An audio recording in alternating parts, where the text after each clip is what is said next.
Hello बच्चों, चलिए प्रश्न को पढ़ते हैं। एक सीटी की आवृत्ति 385 हर्ट्ज है।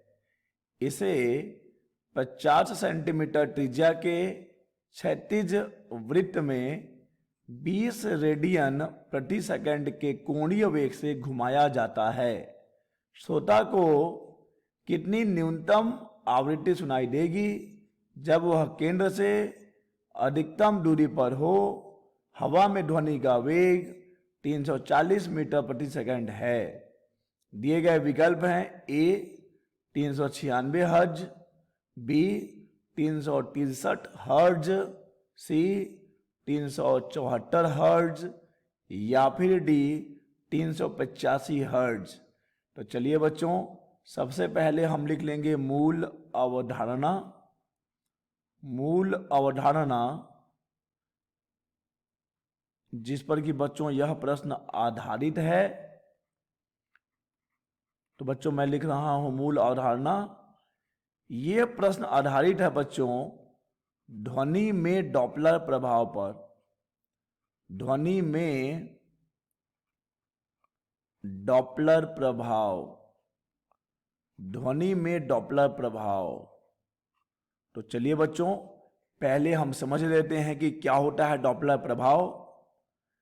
जब कभी ध्वनि स्रोत और श्रोता के बीच आपेक्षिक गति होती है, आपेक्षिक गति होती है, तब श्रोता को ध्वनि स्रोत की आवृत्ति में परिवर्तन प्रतीत होता है। ठीक है बच्चों, जब कभी भी ध्वनि के स्रोत और श्रोता के बीच एक आपेक्षिक गति होगी, तब श्रोता को ध्वनि स्रोत की आवृत्ति बदलती हुई लगती है। ध्यान दीजिए बच्चों, आवृत्ति में होने वाला यह परिवर्तन आभासी परिवर्तन होता है, आभासी परिवर्तन। और इसी का नाम है बच्चों, इसी परिघटना का नाम है डॉपलर प्रभाव। मान लीजिए ध्वनि स्रोत से न्यू आवृत्ति की तरंगें उत्पन्न हो रही हैं, अर्थात न्यू यहां पर वास्तविक आवृत्ति है, और हमारे श्रोता को जो आवृत्ति प्रतीत हो रही है, मान लीजिए वो आवृत्ति न्यू डैश है, अर्थात यह आभासी आवृत्ति है। तो बच्चों हम जानते हैं कि आभासी आवृत्ति और वास्तविक आवृत्ति का अनुपात होता है V प्लस माइनस VO बटे V प्लस माइनस VS, जहां पर कि बच्चों, जहां पर कि ध्यान दीजिए V है ध्वनि का वेग। ध्वनि का वेग हम सदैव ध्वनि स्रोत से श्रोता की ओर लेंगे। VS ध्वनि स्रोत का वेग है और VO श्रोता का वेग है। बच्चों अगर इस सूत्र को आप ध्यान से देखेंगे, जहां पर हमने आभासी आवृत्ति और वास्तविक आवृत्ति के अनुपात की बात की है, यहां पर बच्चों हमने अंश में लिया है, अंश में बच्चों हमने लिया है ध्वनि का वेग श्रोता के सापेक्ष, और बच्चों हर में हमने लिया है ध्वनि का वेग ध्वनि स्रोत के सापेक्ष। अतः बच्चों आभासी आवृत्ति और वास्तविक आवृत्ति का जो अनुपात है, यह किसके बराबर है बच्चों? यह है श्रोता के सापेक्ष ध्वनि का वेग, और बच्चों हर में क्या लेना है आपको? आपको लेना है ध्वनि स्रोत के सापेक्ष ध्वनि का वेग। ठीक है बच्चों, चलिए यह था हमारे प्रश्न का मूल अवधारणा कि यह प्रश्न आधारित है डॉपलर प्रभाव पर। डॉपलर प्रभाव आवृत्ति में एक आभासी परिवर्तन, जब कभी ध्वनि स्रोत और श्रोता के बीच आपेक्षिक गति होती है, और इस सूत्र का बच्चों हम प्रयोग करने वाले हैं। तो चलिए बच्चों प्रश्न को ध्यान से पढ़ते हैं और पता करते हैं कि इनमें से कौन सा विकल्प सही होगा। बच्चों प्रश्न कह रहा है कि एक सीटी की आवृत्ति 385 हर्ट्ज है। इसे 50 सेंटीमीटर त्रिज्या के क्षैतिज वृत्त में 20 रेडियन प्रति सेकंड के कोणीय वेग से घुमाया जाता है। तो चलिए बच्चों पहले तो हम एक वृत्त बना लें। बच्चों हमने यहां पर एक वृत्त बना लिया है। अब देखिए इसी वृत्त पर हमारा जो सिटी है, देखिए यहां पर सिटी की बात हो रही है, जिसकी वास्तविक आवृत्ति कितनी है बच्चों? वास्तविक आवृत्ति है 385 हर्ट्ज, 385 हर्ट्ज। और बच्चों यहां पर जिस वृत्त की हम बात कर रहे हैं, देखिए जरा यहां पर इसकी त्रिज्या बच्चों कितनी दी गई है? इसकी त्रिज्या है बच्चों, यानी आर का मान है 50 सेंटीमीटर, 50 सेंटीमीटर।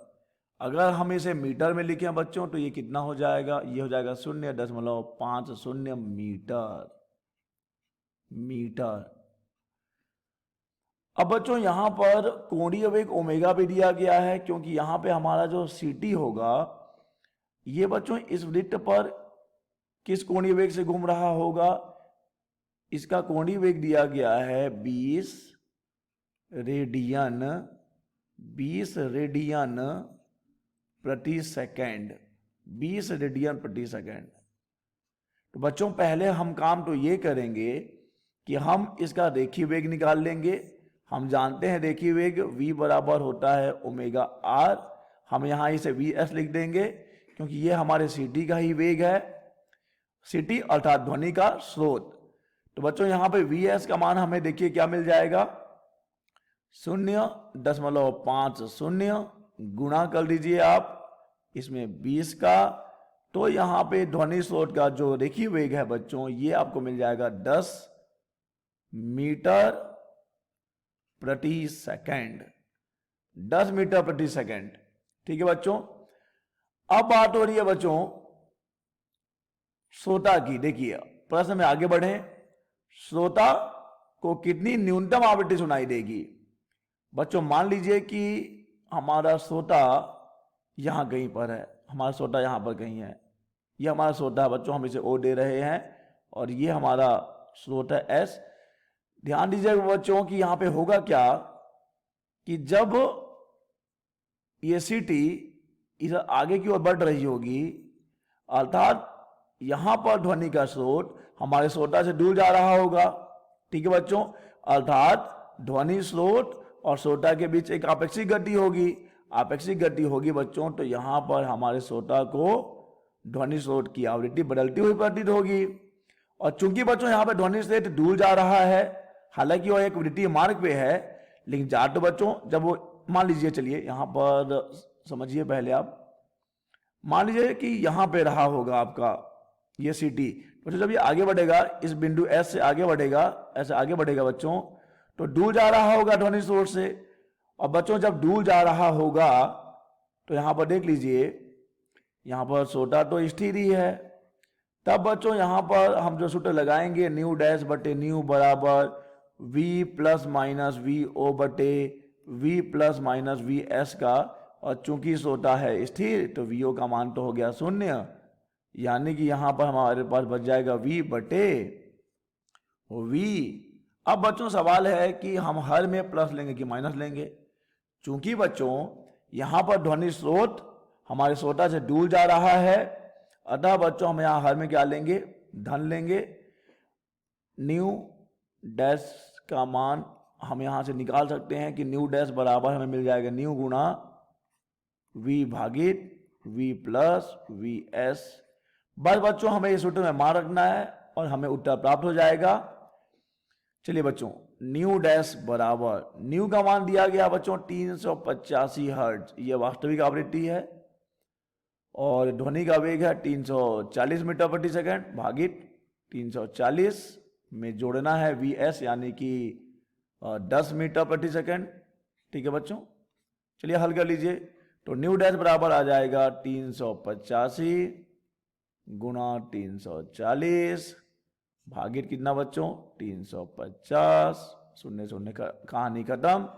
तो बच्चों यहां से जो आपको आभासी आवृत्ति मिलेगी, इसको हल करने के बाद न्यू डैश बराबर मिल जाएगा आपको बच्चों 374 हर्ट्ज, 374 हर्ट्ज। ठीक है बच्चों, देखिए कौन सा विकल्प सही होगा? बच्चों सही विकल्प है सी 374 हर्ट्ज। बच्चों जरा उत्तर की पुष्टि कर लेते हैं। देखिए यहां पर वास्तविक जो आवृत्ति है ये 385 हर्ट्ज है। ठीक है बच्चों, वास्तविक आवृत्ति कितनी है? 385 हर्ट्ज है। और आभासी आवृत्ति हमें कितनी मिली है बच्चों? 374 हर्ट्ज मिली है। ठीक है बच्चों, अब चूंकि यहां पर हमारा श्रोता तो स्थिर है, लेकिन ध्वनि स्रोत श्रोता से दूर जा रहा है। ठीक है बच्चों, वो तो स्थिर है लेकिन ध्वनि स्रोत दूर जा रहा है, और दूर जा रहा होता है तो हम जानते हैं कि आभासी आवृत्ति वास्तविक आवृत्ति से कम होती है, जो कि यहाँ पे हमें मिली भी है। अतः बच्चों हमारा प्रश्न का जो ये उत्तर है बिल्कुल सही है। प्रश्न का सही विकल्प हो जाएगा सी, 374 हर्ट्ज। आशा करते हैं आपको समझ आया होगा। धन्यवाद।